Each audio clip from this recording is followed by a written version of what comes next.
Hey, Plain Talk listeners, do you have a question, comment, or something you want us to discuss on the show? We want to hear from you.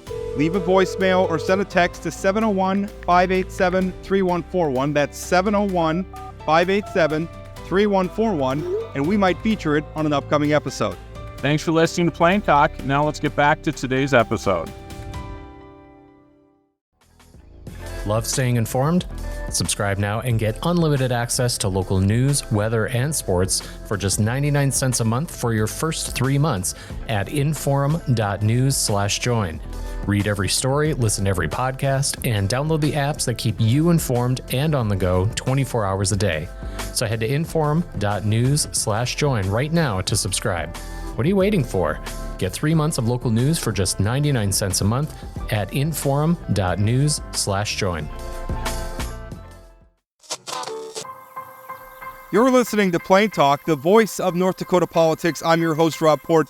If I sound distracted, it's because I've been busy covering this story all morning. I'm joined by my co-host, Chad Oban. He's right of center, I'm left of center, both sides of the political spectrum. I think it's cathartic. I think it's a necessary and proper debate. I'm glad we're having it. And honestly, we have to do better. Okay, I don't know why I'm getting blamed for this, right?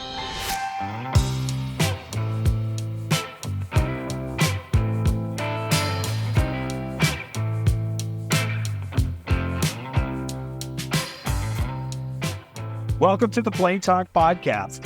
I am not Rob Ford.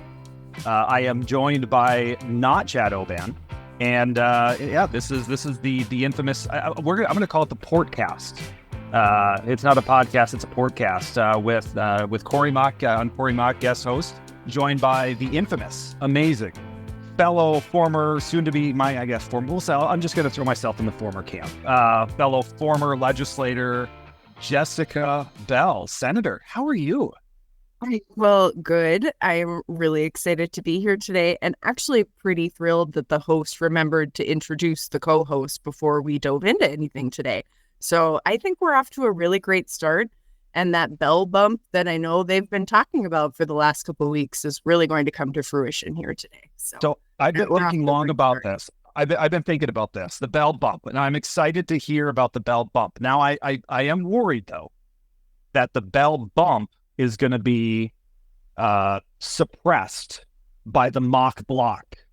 So I am worried that we're not going to get the full bell bump because of the mock block. So, Corey, I'm just not really all that worried about it, but I do appreciate you expressing your concern over the bell bump. I really do. And I want to relate to bell bump does not indicate pregnancy in any way, shape, or form, which has been accused multiple times in the last couple of weeks.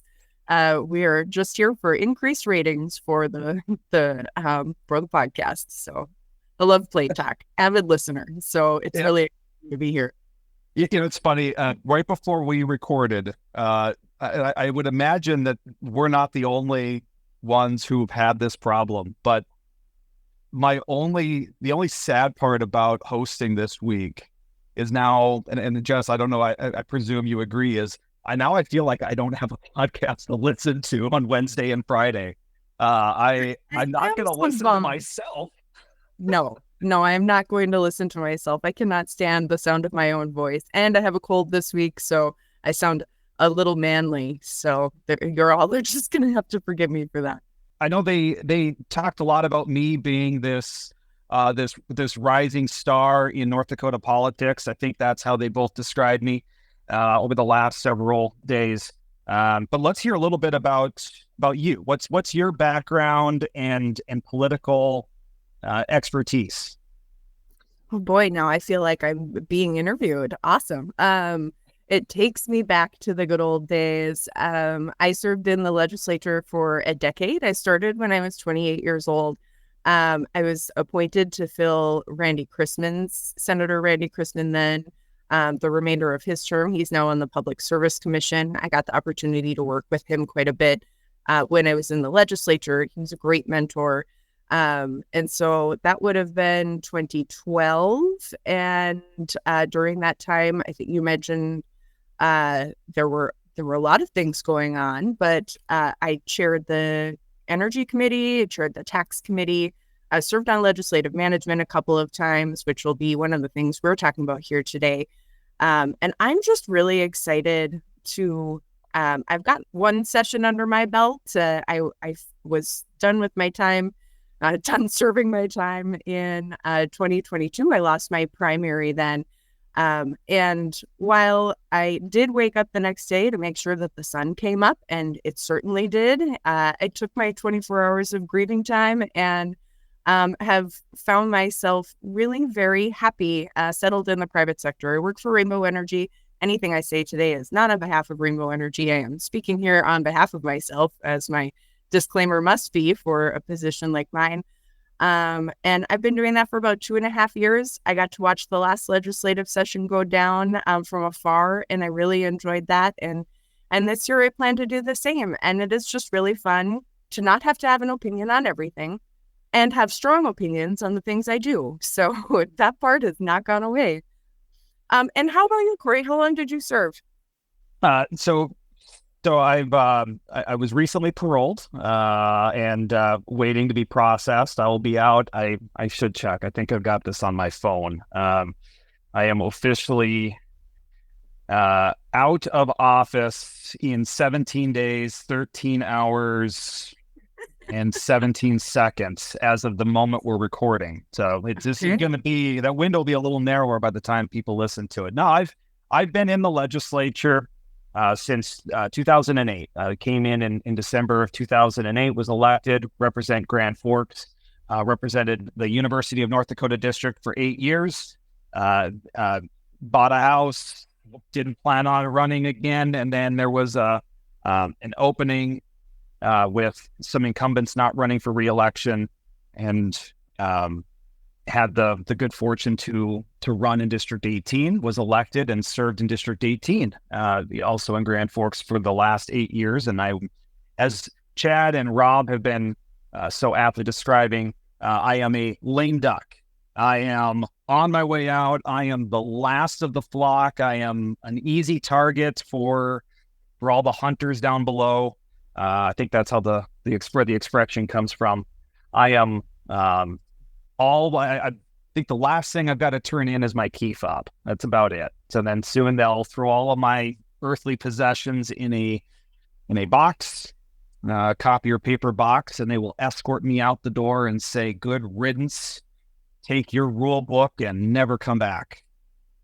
Well, I hate to break it to you. I don't think you're going to get an escort, but the box, I do recall a box. So it's nice to keep the memento. Certainly, one of the things that we got when I was in the legislature, they swapped out the microphones. And so they had those super old microphones with like the really big button. They're like the size of your head that you had to like lift up off your desk. And we got the opportunity to purchase those from legislative management and take them home. And I still have that. I have no idea where it is, but I do love knowing that it's in a box somewhere. Those fun mementos from services, they're pretty great. I have the same microphone, and we give the Senate a lot of a hard time. You know, the joke, if I recall, so if we think back to the COVID session, 2021, there was still no vaccine. It was when the vaccines came out, it was the priority. So emergency personnel, medical workers, et cetera, those were the first people who had access to getting the vaccine. And we joked during the session that, do any of the staff that work on the Senate side classify as nursing home caretakers to move to the front of the line, just because the average age of the Senate is, I think, 30, 40 years more than literally any other institution.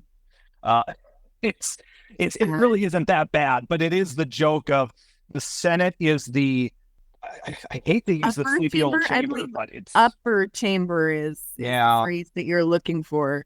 I'm sure. Yes, when I left, the average age shot right back up. I screwed up all the statistics over there when I started, but I was proud to do it. Our guest today this is exciting.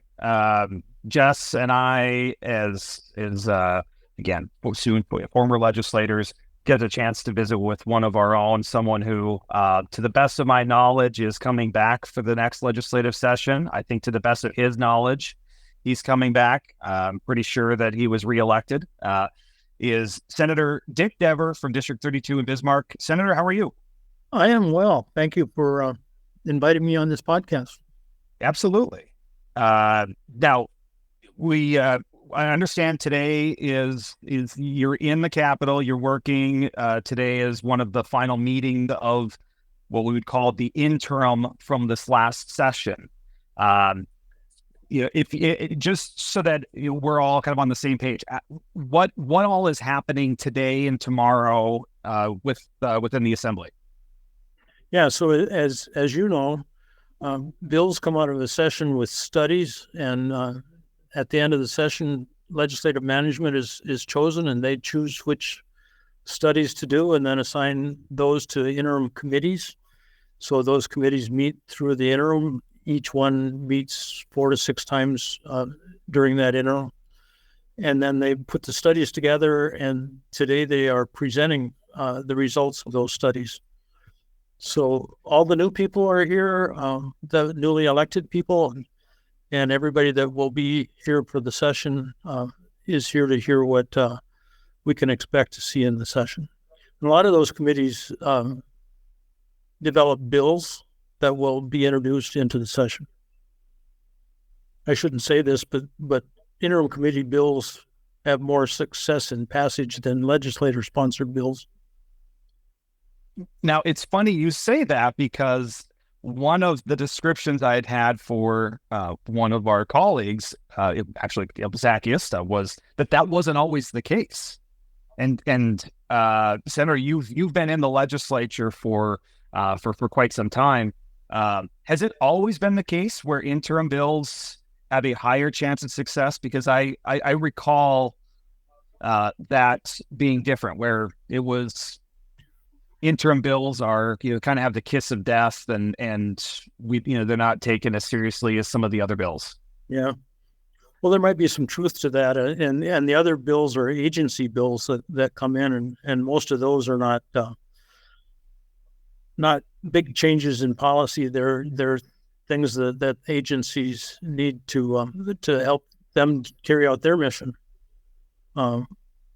So yeah, and sometimes those bills that get introduced, some legislators sees that it's a good bill and decide they want to pick it up and run with it. They do it. So it's going to be a very interesting session this time, as is everyone. Yes, I think it will be an interesting session. And I guess this got me thinking a little bit. What do you think that interim process will look like once term limits start kicking in? Do you think that those interim bills become more important or less important? You'll have less of the people there who ushered them through the interim process, participating in the legislative session, but then also you're going to have a lot of new, fresh faces with a lot of new ideas and not knowing how the process works. So I wonder what the future of those bills looks like. It's going to change everything. Term limits, I think, if people understood, and I think if they had an opportunity to vote on those again, they might vote differently than they did before. So this is the way it works, and I'm about to begin my final term. So I have 4 years left, and I have 2 goals for myself in these last 4 years. One is to restore the honor that existed in the legislature in my first 4 years. And it did, and some things have happened since then that have taken that. The other is to do whatever we can to prepare new people coming into it for this process. So one of the things that they're talking about is adding staff to legislative council. They've always been nonpartisan in legislative council. The professional staff is attorneys and CPAs and IT. And they've always, one time I had a bill drafted, and then I asked the attorney, I said, does this sound like a good bill? And she said, it's not my job to tell you whether it's a good bill. So now the new employees that they want to add to staff will be policy advisors. That's what other states that have term limits have. Just about every state has legislators have staff to help them work through that. Governor has staff. Congress people have staff. North Dakota doesn't have staff. So I have been here quite a while, and everything that I know about the legislative process, I learned it the same way that everybody else did. So the legislature works best with a combination of experience and fresh ideas. They're going to go forward without the fresh idea or without the experience. So what happens with the interim committee is the interim committee now is studying bills that came from the last session. Newly elected legislators will come into it and pick up those bills without having been a part of the process of doing the studies. So, maybe we need to delay the session a year or something, so beyond the election, just so they're involved with that. So what term limits is doing right now is every incumbent that was elected this year will be gone in 4 years. Every incumbent that will be elected in 2 years will be gone in 6 years. In 6 years, every new candidate that was elected this year will be senior members of the legislature for 2 years, and then they'll be gone, and the cycle will continue to repeat. So it's not a good thing.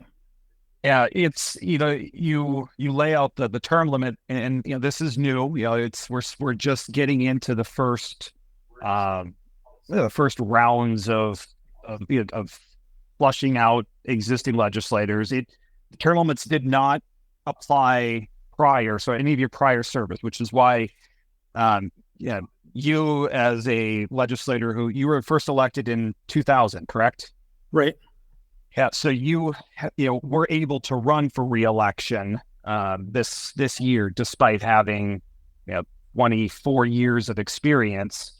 But then the last 2 years, because I think it took effect in 2022, 23, if I'm not mistaken, that is, you will have hit your limit in 4 years, and as you pointed out, everybody else, it's going to be actually not quite hit the limit. I will have 6 years in, and that's right. Another term would take me beyond 8 years. So right, because the way the term limits are written, it's you cannot run for a term or take a partial term if serving that term puts you over 8 years.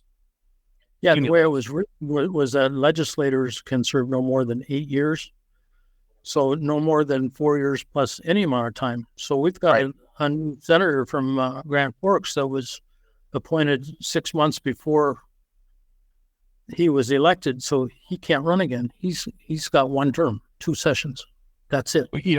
It's funny. At the same time, for governor, they said 2 terms. So Governor Burgum could have run for another 10 years. Right. It's funny you mentioned the length, and I, nerding out. I was, with the lame duck and everything else. So I numbers guy on appropriations, and I just had to crunch the numbers here.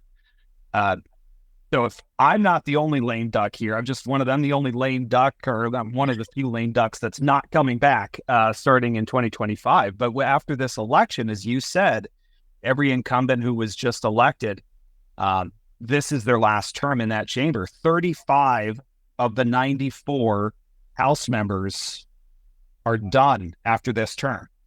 14 of the 47 senators are lame ducks, and they'll be done in 2028. So 49 out of 141. That's 37% of the House, 30% of the Senate, 35% of the whole legislature are lame ducks when you look at it as not able to run for re-election. And that's staggering. And then the other kind of mind-boggling thought was you mentioned a senator in Grand Forks. There's a senator in Mandan, Senator Justin Gerhardt. He was appointed to fill the vacancy after the untimely passing of Senator Doug Larson. So Justin has not served a session. He would just ran for his first full term and was elected. He will be turned out and out in 2028. And the way with the staggering and everything, Justin Gerhardt, who will have served 2 sessions, about 5 years total, will be turned out of his chamber before Bob Martinson, a representative from District 35, who's been in since the 1970s, before he will be turned out. I thought that was just an interesting way of how term limit, how I would say how poorly structured it was, because it just doesn't seem to be applied in a logical way. Well, and there's 2 different kinds of term limits.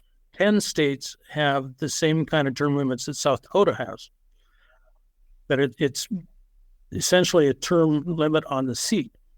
So after 8 years, you have to vacate your seat. You can sit out an election cycle and go back in, or you can move to the other chamber and go back. And I understand that because it makes it available for somebody else to run without running against an incumbent. North Dakota has the same term limits that California does. There are 5 states where the term is on the person. So in North Dakota, you can run for 8 years in one chamber and 8 years in the other. So there is a young legislator in the House, Dawson Hawley, who, when he's 35, will no longer be able to serve in the legislature for the rest of his life. And the people in his district will no longer have the right to vote for him. I think that's pretty tragic. So the people gave up their right when they passed them. So I think it should go on the ballot again. I'm considering offering a resolution to do that. One of the things that I find most egregious about that is that there was a provision included in the constitutional amendment saying that the legislature cannot put a resolution to change the term limits. That is a constitutional conflict, obvious. And it seems to me that what it says is that the people that you elect to represent you are not allowed to represent you. So I think that needs to be resolved. And one of the ways to do it is to just put the resolution out there and pass it, put it on the ballot. And then have the conversation. And this is certainly going to be litigated at some point. I don't think it can be litigated until the first person has standing, which would be in 4 years. So, I certainly hope that the Supreme Court steps in. But, I think once we see the realities of term limits, people are going to feel motivated to alter, to amend. Actually, the 2 people that we talked about in Grand Forks and Mandan have standing in 2 years. Oh, they will. Okay. Then if they've got standing, it should be resolved before that in order for them to not be affected by it. Sure.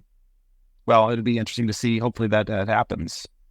Right. So, Senator Dever, can you tell us a little bit about which interim committees you served on, and what those reports look like for the upcoming legislative session?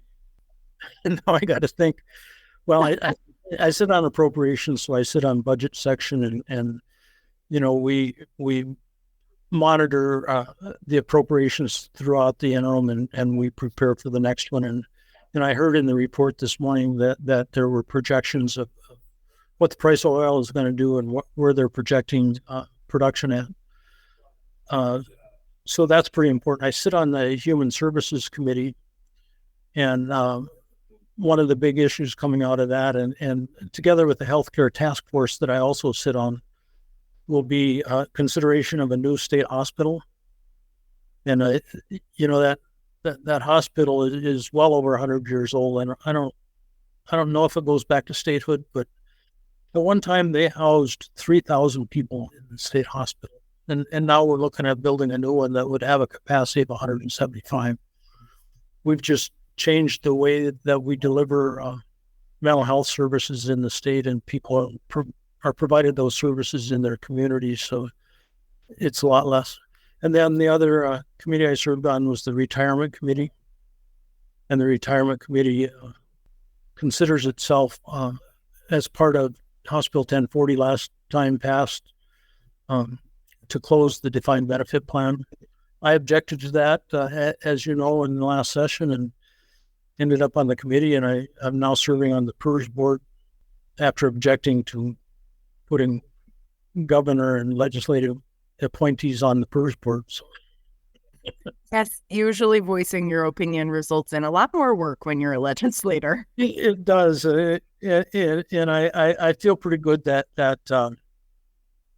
even though I disagreed, it's a democratic process and majority rules, and we have to do what we can to implement it. I would agree. I think the three of us have a similar approach to that. While we may have been in the minority of a vote, the will of the majority prevails. And I was with you, Senator, on the defined benefit, defined contribution issue, and spoke is in a cautionary tone about our decision to close the pension and the fiscal effects it'll have over literally decades, recognizing that there's a cost to doing nothing and a cost of changing the policies. But it passed, and now we're all committed to seeing it through and to seeing it through effectively, so that it's even if you disagreed with the policy itself, you still want it to be good policy, and it's good to hear that you're on that committee. Senator, one thing I wanted to, we could probably talk for hours on the interim and everything else, but I before we wrap up here, I've got one last question for me, and then I don't know if Jess has anything else, but one, I would love, you said something at the beginning, and I would just love to get your take on this and what you mean by it. You said you got two goals, and one of the goals in your last term of office is to restore the honor that of the legislature that you had experienced in your first 4 years of office. What do you mean by that? Can you elaborate a little bit more about the honor that you feel has been lost in the legislative institution, and what you hope to do to bring that back? Sure. So first, let me mention, and I want to ask the newly elected legislators if they had the same experience last week that I did in my first week after I was elected. In the second, third, fourth days after my election, when I went to the mailbox, it was full of cards and letters that were addressed to the Honorable Dick Dever. And that hit me really hard. I love my state and I love my country, and honor is why I serve. That there is a movement across our state and across the country that depends for its success on people's dissatisfaction with government. So they create that. And I think the legislative institution is under attack. And as holders of the office, I think we have a responsibility to defend that. So going forward, I'm gonna lay it out there. If you want to call yourself a patriot, then support our government, support the people who are elected by the people. So when people express contempt for elected officials, they express contempt also for the people who elected them. It's not what they seek, but the result is the destruction of the republic, and we need to define the terms. So I will continue to serve with honor. I have the privilege of serving with honorable people, almost without exception, and including the two of you. I just can't say it enough. I told one of the new members last night, I said, come into the chamber today and we'll stand in the back and we'll talk about how special this place is, because it's the people's place. Couldn't agree more. And I remember the first time I received a letter to the Honorable Senator, and I got a little choked up. The job is a very heavy and serious one, and that's really hard to understand until you are actually serving. Yeah, and I'm upset that in order to achieve their means, they try to create separation between legislators. and the people they serve. So the term "we the people," historically, back in 1787, well, the Declaration brought us independence from England. It didn't make us one country.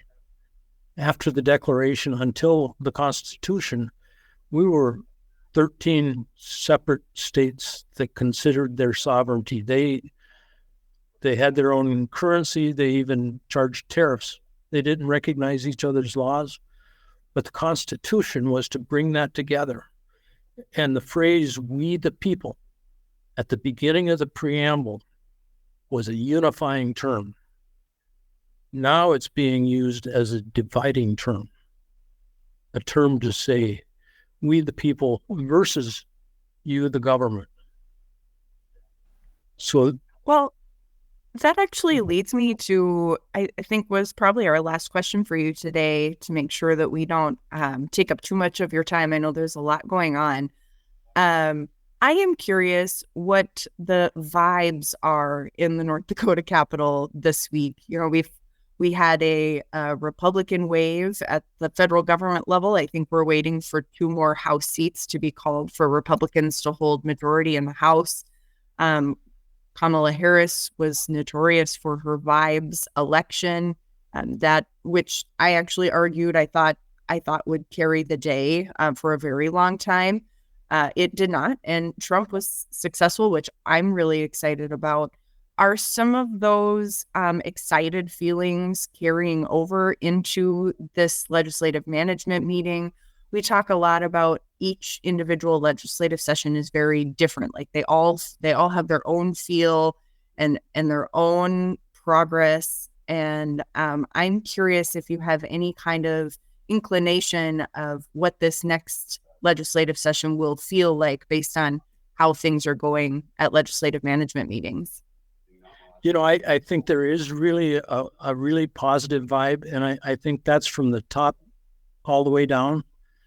The election may not have gone the way that some people wanted to on a national level, but it was decisive. The people of this country said they wanted a different direction. So with Republican control of the presidency and now both chambers, I think Republicans have an extra special responsibility to bring sanity to the federal government, and I think we have the same responsibility with state government.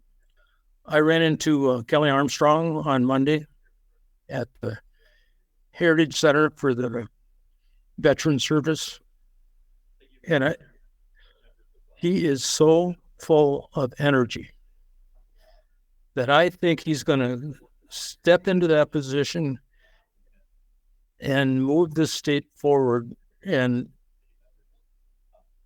we're all going to come along with it. So, I was excited that the day after he was elected, he held a press conference and started making his appointments. He's just ready to hit the ground running. So it'll be interesting. As you know, the organizational session, Governor Burgum will present his proposed budget. And then on the 7th of January, at the first day of session, Governor Armstrong will take that budget and make modifications to it and propose his priorities in that budget. So I think it's, one of the things I've been saying to people is life is good in North Dakota. Life is really good. This last 20 years, the oil has brought prosperity to North Dakota, and it's also brought challenges, and we've had to step up to those challenges. Population in North Dakota in 2010 was 642,000. Now it's 780,000. So because of oil, that represents 52% of all state revenues. So because of that, 62% of the population no longer pays state income tax. We took income tax off of military retirement pay. Social Security no longer subject to income tax. We have provided property tax relief. We've funded all kinds of infrastructure. Those 3 highway bypasses around Watford City and Alexander and Wilson were all paid with state general fund dollars. So it's just not true to say that we've done nothing. We've done an awful lot. It certainly is an exciting time. Yeah, and I think I'm taking you beyond your time. Wow. Thank you for stepping away from the reports. I know that it's 300 and some pages of reading that I have no doubt you've poured through and will continue to review as you get ready for the session. So it might be you may maybe use like a chat GPT or something to summarize the reports into maybe like a single page. I thought artificial intelligence was a House thing. This is true. It's part of the House Representatives Code of Arms. I think we say it's AI here stands for artificially intelligent.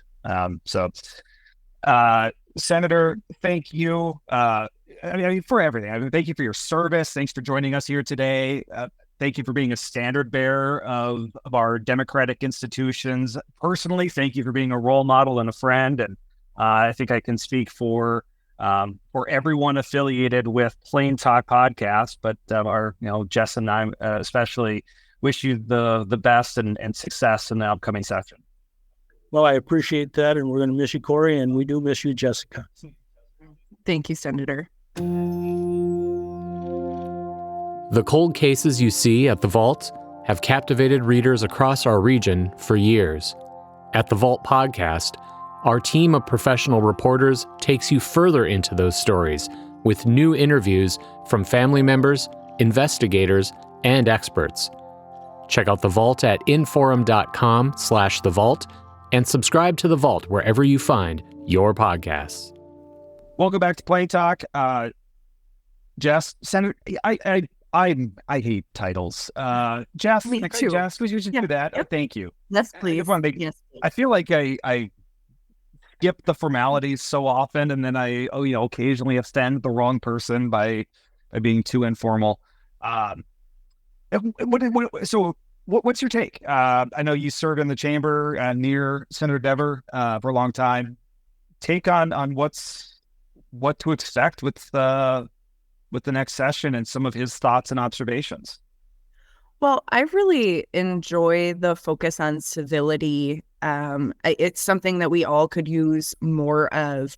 In my last campaign, I tried to run a very positive, uplifting campaign. I believe in things like love and respect for everybody. And it turns out that's really not a great focus for a campaign, but I think it is a really great focus for a legislative session.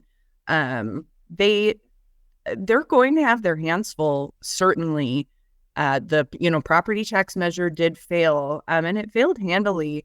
But they're still going to have to look at property tax reform. I really hope the legislature doesn't think that just because the measure failed, the people don't still want property tax relief and reform. And I don't want to get ahead of ourselves too much on that conversation, because hopefully we can talk about that a little more later this week. I hope to see some proposals from legislators start rolling out. I'm curious what the governor has in mind as well.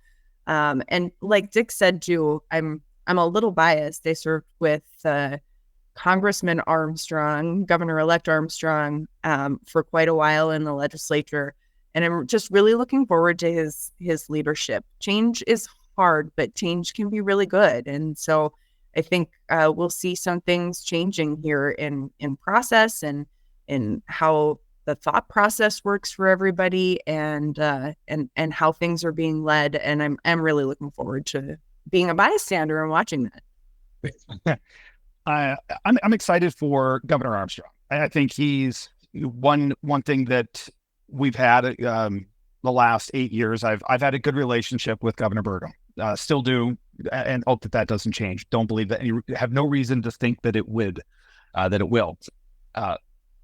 Kelly is Kelly. If you know him, you know that he's personable. He is the same person in the hallway as he is on the floor and in the committee room. And I mean, he doesn't have an alter ego. He doesn't have another personality. He's not an on-off switch where he changes his viewpoints or how he speaks to somebody just because the cameras are rolling or not. I mean, and that's one thing I think a lot of people really respect about him. And coming through the legislature, he has relationships, at least for the time being. He's served with several of the legislators and knows them. And I expect that he's going to be seen in and around the legislative chambers about as often as some of the members themselves.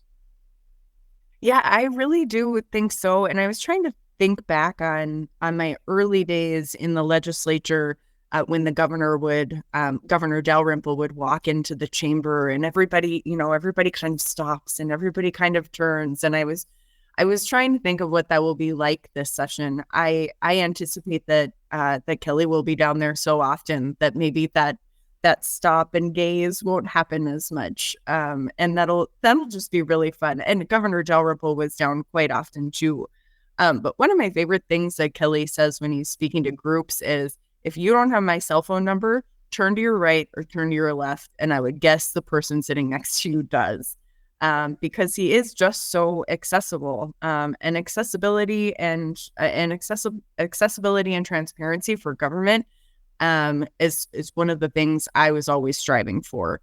And we've seen some recent issues lately that have not been so transparent, that Rob has done some really great reporting on. That will be interesting to see how some of those issues play out. Yeah, I would agree. It's funny. One of my there's one experience where most of us will publish our cell phones and everything, and I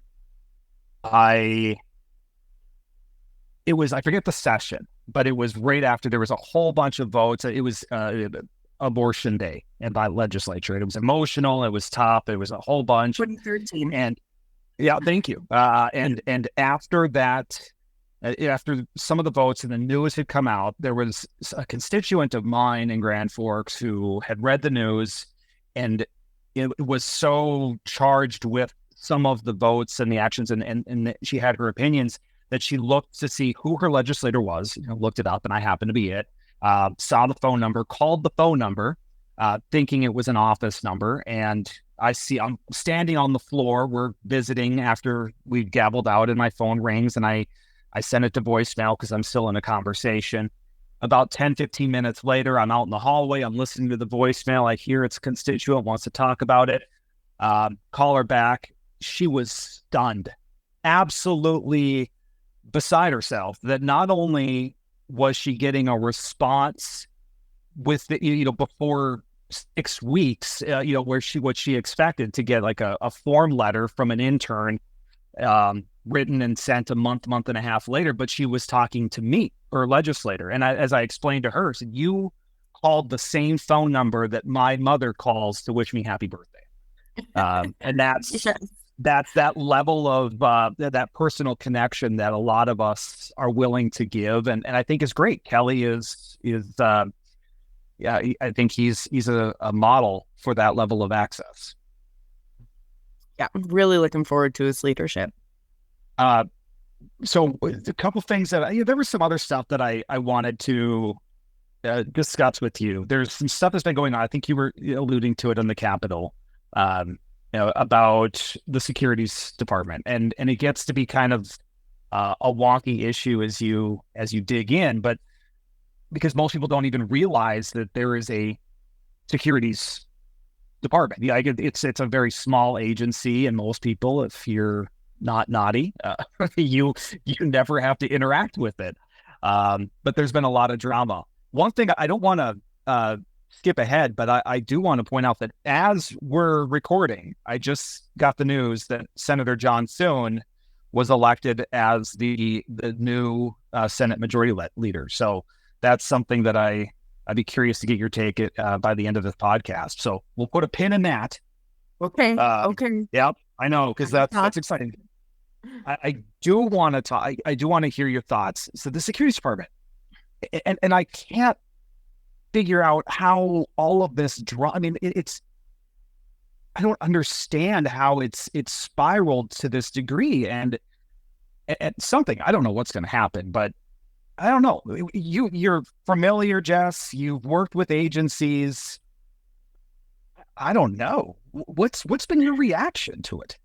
Yeah, I don't know either. It is really a perplexing situation. And one of the jokes that we always made when we were in the legislature, because, we're all politicians, so our egos are maybe a little larger than the average person, but we always thought that the North Dakota legislature would make for a great reality TV show. You've got some really great characters, and you could do some really great stuff with it. This seems like something that would unfold in one of those episodes. It just every new article reveals a little something extra. Karen Tyler, of course, is the focus of a lot of this. Her daughter working within the Securities Commission, and then getting salaries for 2 separate full-time jobs. When I was talking earlier about transparency, I was alluding to this. I think transparency in this issue particularly is really, really important, because I truly believe that the Industrial Commission members and Karen Tyler herself and everybody else who's involved in this is trying to do what they think is right. And so I want to see more from that side about what the thought process was with all of these decisions along the way, with the staff getting put on leave. I know there are personnel issues, so those are not open to public record at this point. But everything looks a little funny. And for me, the biggest perplexing issue is the 2 full-time jobs, 2 full-time salaries piece. That part, I can't get square in my head. But I'm certain that there's a good explanation and a good reason. I know there was some type of document that I actually haven't read. I will admit to that explained the rationale behind that. And so maybe that transparency is there, and I just didn't take a look. What would happen if this? Let's take the government side out of this. So you've got Karen Tyler.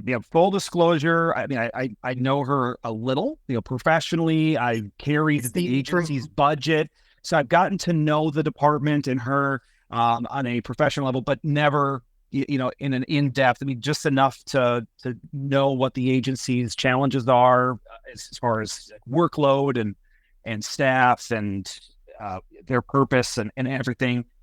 And Karen is certainly a capable executive. She's been in state government for a couple decades experience, and I get all that. And I can't speak to the personnel issue. It sounds like there's some dysfunction somewhere, some toxicity, and I don't know where it's coming from. There's personalities, but as you said, that's personnel, and let's that's something that we it's not necessarily public, but where there's smoke, there's fire. I think there might be more that comes of it in time as we see facts come out and investigations play out.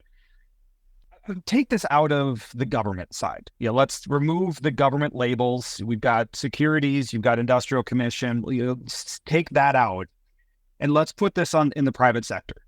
What happens if you've got a senior executive in a private company, full-time, salaried, supervisory position, and all of a sudden they're taking a job in a similar but non-competing business with the same degree of responsibilities.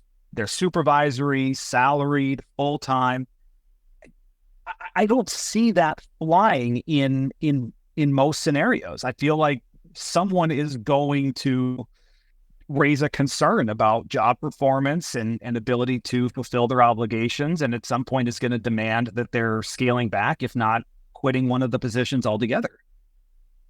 Oh, I think you make a really good point. It is not a common practice in private sector because it's something that just doesn't work, and isn't sustainable long term. Now, I can totally understand under the government construct that you would, have somebody temporarily fill a position. That happens in the private sector too, right? Where you have somebody leave and somebody who's semi-familiar with the job can try and cover the duties You can then reassign duties. You can do all sorts of things. Government doesn't have that flexibility to be able to really shuffle positions like this around. I mean, we're talking executive director of the Industrial Commission and Securities Commissioner. Securities Commissioner is an appointed position by the governor. And so those are structurally set by the legislature to be two separate full-time jobs. And so it could be something that could work short-term, maybe to be filling both of those roles. I'm not sure, taking both of the salaries at the same time is something that happens in the private sector. I not in my experience would it have been, but it seems like maybe something isn't quite right. Like you said, where there's smoke, there's fire, and I'll be interested to see what else is rolled out here. If I were putting, crystal ball looking ahead, especially had this not come to light like it has, I could absolutely foresee a request in both budgets for additional positions to assist with the workload, and stating, that the commissioner is doing this, and there's rationalizing the two hats, but then asking for high paid assistants that would serve as deputies, that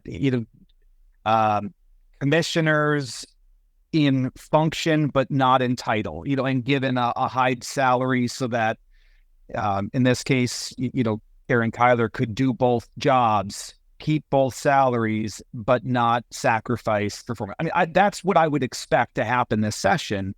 I hope that that's resisted, especially given all the circumstances. In fact, I hope that the legislature digs into this and questions all of these positions. What is the structure? What is the flow? How much of this is needed? How do you address salary issues? Because one of the rationalizations is that she's worth the two salaries. And that's what you hear from, I think, the Attorney General had said that she's certainly worth it. Not going to question that necessarily. I have not seen the performance, but I'm sure a person of her expertise.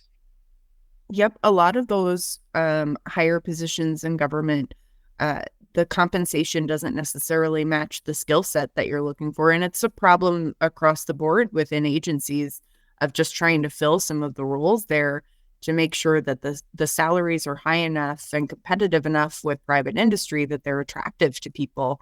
And you could say the same for elected positions as well, that those salaries need to be comparable for the job that is requested of people.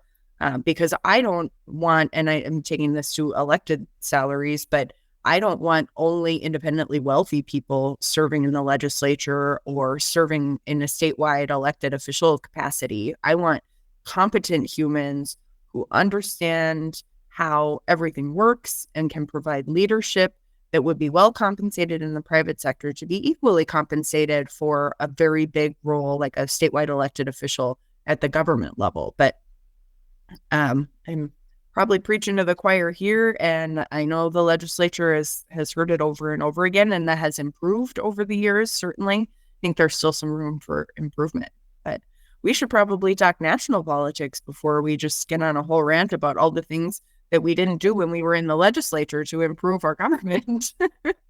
Well, we're going to have all sorts of opinions. I think, you put you and I at happy hour, and boy, all of the problems could be solved by two former legislators. Oh, yeah, absolutely. When we mentioned earlier that now we're not going to have a podcast to listen to this week, and that it really does hurt my heart because I always look forward to it. But I was going to suggest some conservative podcasts for you to listen to, Corey, and Ruthless Podcast. I've got time to fill. Yeah, you've got time to fill. So go ahead. I'll text you a list when we're finished here. You can fill it in. And so speaking of conservative politics on the national level, like you mentioned, Senator John Thune was elected leader following McConnell, who had been there since Christ was a carpenter. So there was a lot of pressure from some of the very far right to elect Rick Scott. That is it's a ballot that's cast privately, so nobody knows who voted for who, and it turned out to be Thune. And so I'm excited to have a leader from the Dakotas. I know it's not the right Dakota, but it's close enough that I think some of the priorities that we've got here in the Midwest will be a priority for the Senate as we look forward. There's talk about them taking up the farm bill here in the lame duck session. I highly doubt that will happen.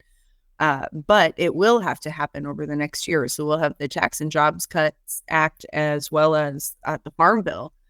And having Republicans across the board, from my perspective, is going to be a really great thing for the Dakotas, and having that leadership in the Senate, I think, will really be helpful. So it's been interesting to watch the rollout here of the cabinet. I love how fast everything is coming out. You can tell their team was very prepared to win.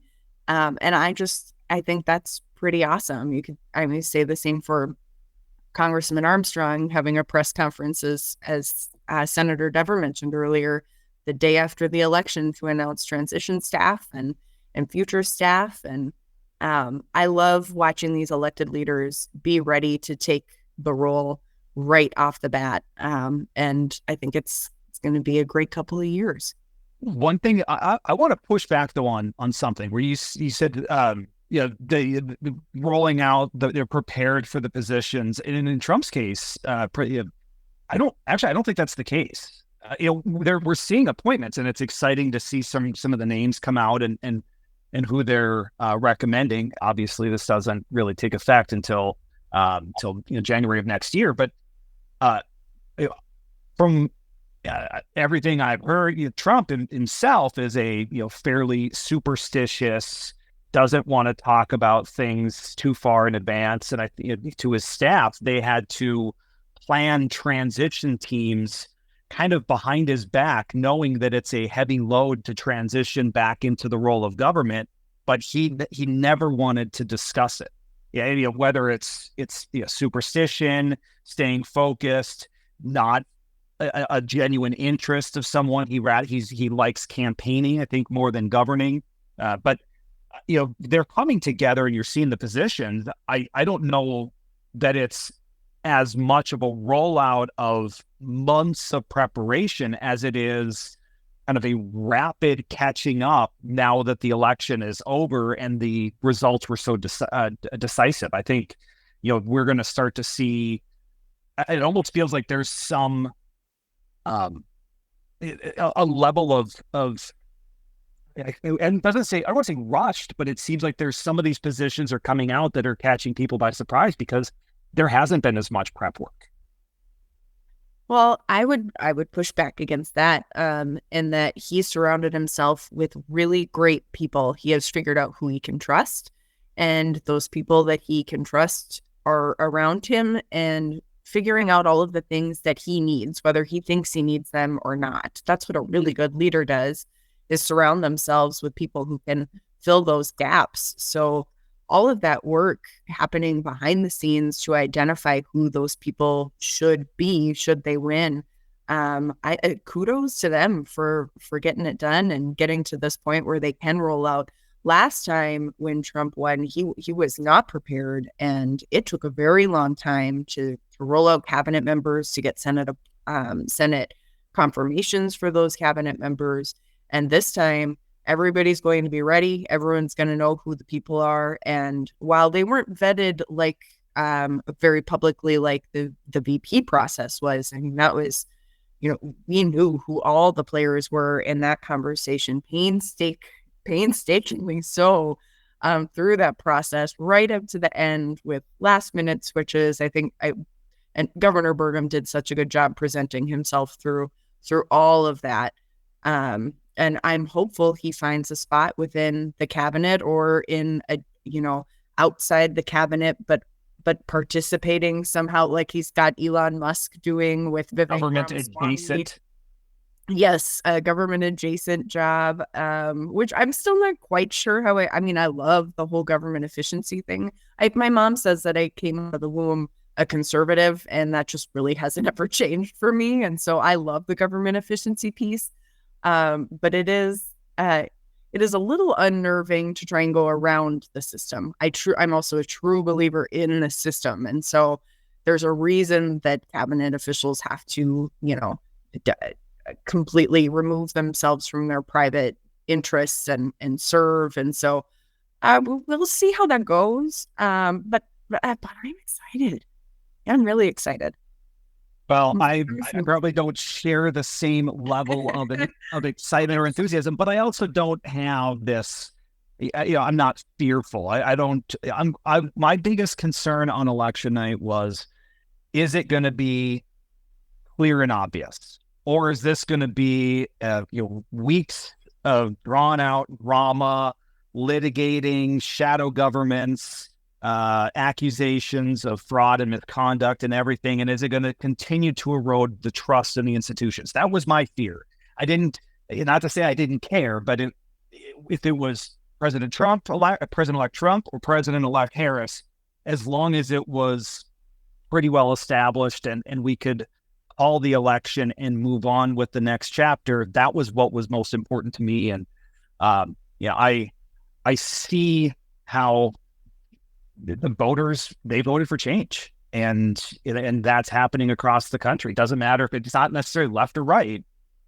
They're voting for change. The conservatives were out in Britain, and you've got a Labor government. They're voting for change because post-COVID, inflationary economies, cost of living is up. People are going to vote to change their administrations because they're frustrated, and in this case, we're going to see, and we said voters respond by throwing out the administration and electing a new one. So, your mother said you're a conservative out of the womb. Yeah, she's told me that forever. And I will say, I think I went to college and I didn't know which party I belonged to. We were not a political household at all. And one of my very liberal friends, which I didn't realize at the time, was asking me which party I was. And I was like, well, I'm not really sure. And so I know a lot of politicians were like, no, I was really involved in student government in college. And I oversaw student government as an RA, but he asked me questions about guns and about abortion, and he just looks at me and laughs, and he goes, "Yeah, you're a Republican. You're very much a Republican." I grew up in Minot. Yeah, I grew up in Minot, apolitical family for the most part, and involved speech debate, the whole 9 yards. Didn't really have a political ideology or affiliation myself. You're kind of learning. You don't have one to take from family. Republican, that's what we are, right? I guess we're all Republicans. And then as I kind of identified as a progressive Republican, as a liberal Republican. Yep. And then as a few years go on and learn a little bit more, it seems like I was probably more of probably more progressive than conservative, but I fell on I'm a conservative progressive. I believe in progress. I see opportunities. So left of center, but I'm also a pragmatist. I want to see well thought out incremental progress and not throw everything out and start from scratch. More than anything, I would call myself an institutionalist because, like you, I believe in the system, and to me that is my primary driver is the strength of the institution. Well, and that's why we got along so well and worked so well together in the legislature, because we found those common pieces, being institutionalists, and found different topics to work on together. And that's what I love about government. I love having very strong conservative values, but yet still being able to find places where I can reach across the aisle even when it's not necessary in a state like North Dakota, to try and make sure that we're doing everything the way that we should. So, and I have to put one more plug in on the national side, because I know we've got to wrap up here, but Trump has decided that he is going to have the first female chief of staff in U.S. history with Susie Wiles. And I could not be more thrilled about this pick. This woman is strategic beyond anything that I can think of. And I am really excited. I know there are a lot of women out there who are frustrated that he is going to be our president because they feel like their rights are taken away.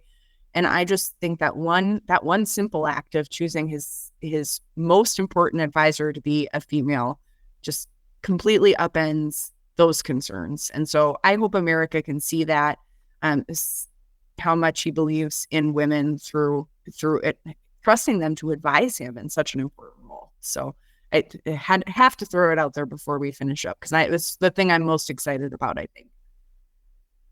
Yeah, honestly, I've read good things about her, and I think that's celebrate all victories. It's good to have good people, and it sounds like she is more than qualified as a chief of staff, and it's a good point to make. And we'll have lots more to discuss, us and others throughout the podcast episodes as we see more of the appointments. Who knows? Maybe by Friday we'll have some even more breaking news in the national front. I'm excited.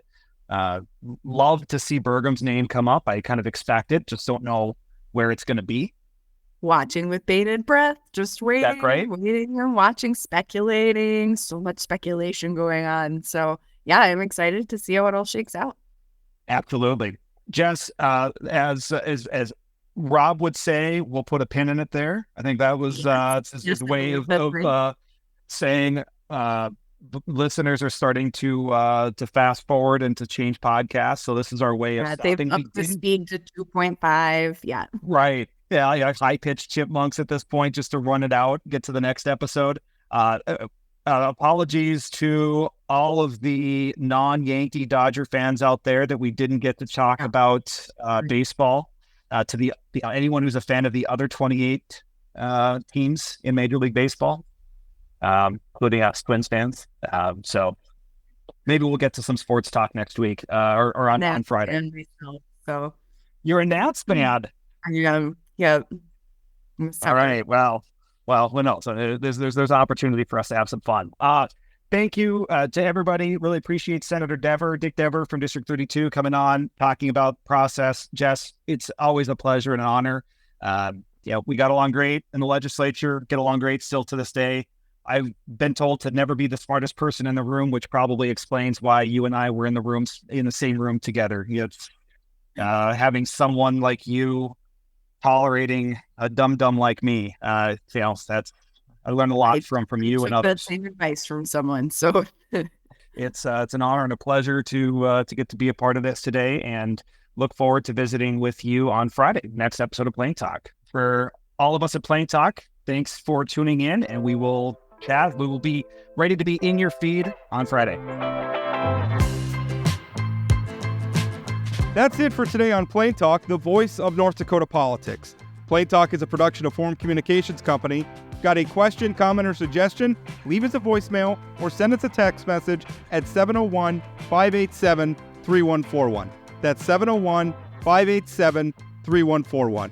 If you haven't subscribed to Plain Talk yet, you can find us on YouTube or your favorite podcast platform like Spotify or Apple Podcasts. For those of you who are already hooked, give us a rating or review.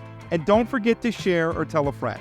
Special thanks to my co-host Chad Oban, and from myself and everyone at Plain Talk, thanks for listening.